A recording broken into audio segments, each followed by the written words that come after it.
God talks about plans. Wala pong sino man sa atin ang magsasabi ng plans o plano na walang vision. Vision is contingent on actions. So siguro po sa privilege ng oposisyon at ng minority na magbigay ng kontrasona, napakalaga po na meron tayong isang bagay na pagkakasunduan bilang mga Pilipino, which is a common vision. But in Jeremiah 29:11, when God says He will give us hope and a future, the plans comes from Him. But if we choose our own plans, or if we choose the plans of the devil, the reverse will happen. We will not have hope, we will not have a future, and instead of prosperity, we will have harm. Many times in the 1980s, I asked my dad about politics, about governance. Minsan tinatanong ko, bakit marami kang kaibigan sa oposisyon? Bakit marami kang kaibigan sa media? Bakit ganyan ang debate sa batasan pambansa? Ano ang issue ng Marcoses at ng Aquinos? Not knowing that two of them will be my colleagues today, not knowing that we will have a President Aquino and President Marcos much later. But there was always a common thread in the answer of my father when I would ask him questions. He would say, para sa inyo to, para sa mga kabataan to, kayo pag-asa, para sa next generation ito. It is in that spirit that when I read the Bible and see the Father's heart, the relationship of a father and a son should be the relationship of leaders of a country, leaders of a province, leaders of a city, leaders of a barangay with his constituents. So payagan niyo ako, Mr. President, na ipagpatuloy itong conversation na to na tawagin nating kontrasona sa pamamagitan ng pagtatanong ng isang anak sa isang ama at pagsasagot ng isang ama sa kanyang anak. So syempre po ang unang tanong ng bata o ng anak, Tay, Tatay, Dad, ano po ba ang state of the nation? Siyempre po, sasagutin natin siya. Anak, ang state of the nation ay isang paglalahad ng estado o kalagayan ng ating bansa. Kamusta ang ating komunidad? Kamusta ang ating gobyerno, ang ating ekonomiya, maganda ba takbo ng buhay, hirap ba ang ating mga kababayan? Tay, bakit po kailangan ng State of the Nation? Sagot po ni Tatay, para may starting point tayo na pag-usapan natin nasaan ba tayo ngayon? Saan ba tayo papunta? Paano tayo pupunta doon? Ano ang vision, goals, plans, at mga programa? Ano ang pananalapi na kailangan natin para ma-achieve yung vision na yon na gusto natin puntahan? Kaya kasunod parati ng SONA ang pag-deliver ng Executive Department ng national budget or yung kanilang proposal sa both houses of Congress. Anak, nasa demokrasya tayo, kaya hindi pwedeng diktahan lang tayo. Kailangan natin ng national discussion, pag-uusap para magkaisa tungo sa isang vision or pinagkaisahan vision para sa ating bansa at ating kababayan. Watak-watak na nga tayo, lalo pang nagkakawatak-watak kapag ka may mga suliranin o crisis. Ano kaya ang pwedeng magpakaisa sa atin? Or ano po kaya ang pwedeng magbigkis-bigkis sa atin?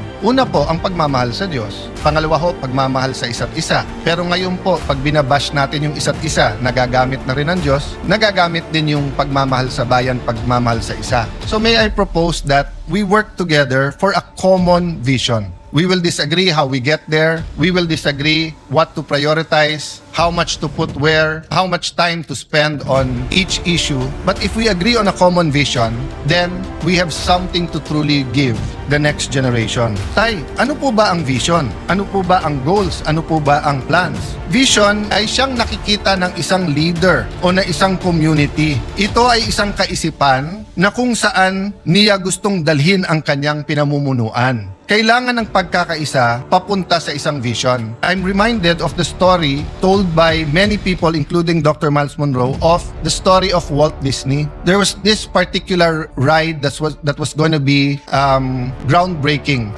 first of its kind sa Disneyland. He put a bench, he continued to just look at that area, then started drawing, then called his engineers at sinabi niya sa engineers, eto ang gagawin natin bagong ride. Magiging bagong section ito ng Disneyland. He died before it was completed. When it was completed, the MC called the wife and said, before he passed the mic sa asawa, sabi niya, nakakalungkot because hindi makikita ni Mr. Walt Disney yung project niya. So pagkuha po ng mikropono ng asawa, sabi niya sa MC, ikaw ang nagkakamali. Kasi ayan yung upuan, no? Araw-araw nakikita ng asawa ko yung project kasi may vision siya. Tayo, ngayon lang natin nakita yan. Isn't it time that we provide a better vision a more comprehensive vision, that we articulate what we really want instead of political slogans. No? Importante yung political slogans, a safe and comfortable life, a better Philippines, para sa may hirap. Importante po yung mga yon.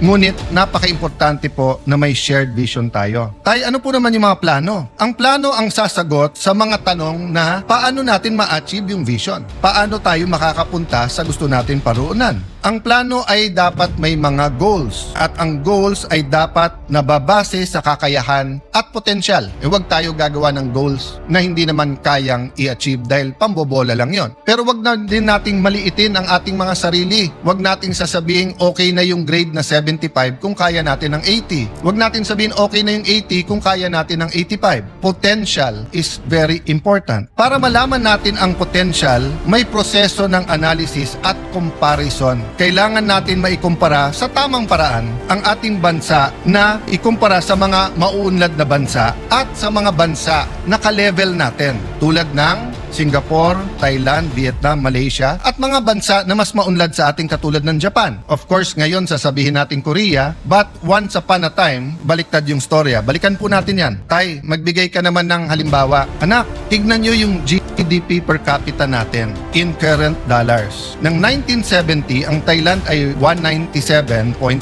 ang Vietnam dahil gera doon 67, ang Philippines ay 200.9. Ng 1980, ang Thailand ay 708, ang Pilipinas ay 767. Never mind Vietnam, they were still at war, it was 46. 1990, 1,559.1 ang Thailand, 803 na lang ang Pilipinas, dumoble na. Mula sa pantay lang ng 1970, in 20 years, doble na. In the year 2000, tumaas din tayo from 800 to 1,050.8, pero tumaas din ang Thailand ng 2006. 2010, 4,973, tayo 2,162. Hindi ko na isa-isahin yung mga bansa, pero tignan nyo po. Sa ngayon, Thailand, 8,056, pang 87 sa mundo. Pilipinas, 4,170, pang 119 sa mundo. Vietnam, 5,066, pang 101, pang 111 sa bansa. Pero tignan nyo po, 1970, 67, 1980, 46, 1990, 98, hanggang 1990, $100 lang ang per capita nila. 2,404. 2010, it was 1,600, pero ngayon po, nasa 5,000 na. Malaysia, 13,000. Singapore, 98,000. South Korea, 36,000. Japan, 35,000. Tay, ano ba ang estado talaga ng ating bansa? What is the state of our nation? Ang estado, anak, ng ating bansa, ang ating bansa ngayon ay dumadaan sa kahirapan. Mahirap, anak, mahirap. Mahirap, ngunit malaki ang potensyal. Mahirap, ngunit may dahan-dahan na pagbabago. Mahirap, ngunit malaki ang potensyal. May mga pagbabago, ngunit puno ng pagsusubok. Puno ng pagsusubok at ng peligro. Hirap ang mga namamasadang tricycle at jeep, mga riders. Hirap sa taas ng presyo ng diesel at kuryente. Hirap ang ating mga magsasaka. Mga anak ng magsasaka, ayaw na po nila maging magsasaka o farmers. Hirap po ang mga estudyante, marami rin pong tumitigil sa pag-aaral. Hirap po ang ating mga OFWs kasi tumaas man ang presyo ng dolyar, labis din tumataas ang presyo ng bilihin at ng kuryente sa ating bansa. Tay, malaki din ba ang potensyal ng ating bansa? Malaki ba ang potensyal ng Pilipino at Pilipinas? Nako anak, siguro sa buong mundo baka Pilipinas ang pinakamaganda potensyal. Bakit po? Mayaman at maganda ang ating bansa. Pag-usapan natin pinakamataas na bundok. Pag-usapan natin ang pinaka-humble na plains. Pag-usapan po natin ang dagat, ang ilog. Pag-usapan natin ang kahit anong mineral, ginto, pilak, nickel. Pag-usapan natin langis, natural oil, meron po tayo. Pag-usapan naman natin ang Pilipino. Sabi nung iba, natural resources natin ang number one blessing ng Panginoon sa atin. Hindi po, ang Pilipino ang number one blessing sa Pilipinas. Napaka-adaptable ng Pilipino. Dalin mo sa Middle East, dalin mo sa Ukraine, sa Europe, Southeast Asia, Africa. Tinitingala, gawin mong nani o yaya, nagiging pangalawang nanay. Gawin mong aid sa dentistry, mas gusto pa siya kaso dun sa kanyang dentist. Yung mga nurse natin, lalong hinahanap kaso sa mga mga doktor. Yan ay sa Japan man, yan ay sa London or sa Amerika. Napakalaki ng potensyal ng mga Pilipino at napakagaling natin sumunod sa batas basta't tayo'y nasa abroad. Tay, ano po yung peligro? Anak, ang number one na tinuturo parati sa amin ay ang edukasyon ay ang great equalizer.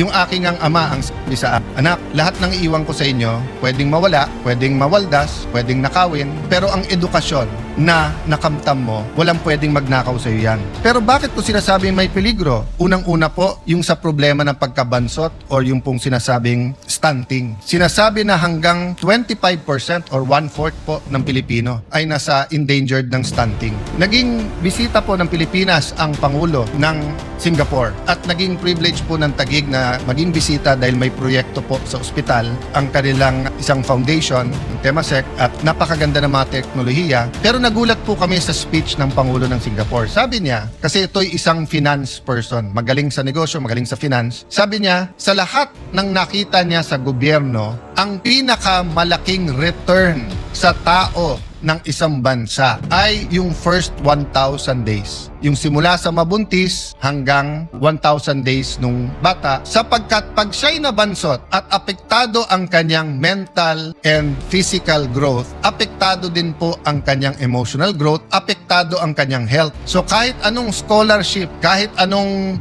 gold card ng PhilHealth na ibigay mo sa bata na nabansot na, ay hindi mo na maibabalik